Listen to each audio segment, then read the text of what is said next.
ನಾಗಠಾಣ ಮತಕ್ಷೇತ್ರದ ಶಾಸಕ ವಿಠ್ಠಲ್ ಕಟಕಧೋಂಡ ಮತ್ತು ಚಡಚಣಪಟ್ಟಣದ ಕೊಡಹೊನ್ನ ಮೋಟಾರ್ಸ್ ಬಜಾಜ್ ಶೋರೂಮ್ ಮಾಲೀಕ ಸೈದು ಕೊಡಹೊನ್ನ ಅವರ ಪುತ್ರ ಸುನೀಲ್ ಕೊಡಹೊನ್ನ ಇವರ ಜನ್ಮದಿನದ ಅಂಗವಾಗಿ ಬಡ ಮಹಿಳೆಯರಿಗೆ 101 ಸೀರೆಯನ್ನ ಉಡುಗೊರೆಯಾಗಿ ನೀಡಿದರು. ಪ್ರತಿ ವರ್ಷ ಜನ್ಮದಿನದ ಅಂಗವಾಗಿ ಕೊಡಹೊನ್ನ ಮೋಟಾರ್ಸ್ ಬಜಾಜ್ ಶೋರೂಮ್ ಮಾಲೀಕ ಸೈದು ಕೊಡಹೊನ್ನ ಅವರು ಬಡವರ ಪರ ಕಾಳಜಿ ವಹಿಸಿ ನಿಸ್ವಾರ್ಥ ಸೇವೆ ಸಲ್ಲಿಸುತ್ತಿದ್ದಾರೆ.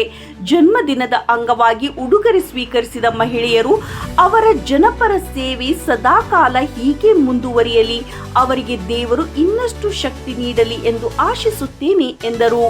ವರದಿ ವಿಠ್ಠಲ್ ಕೊಡತೆ.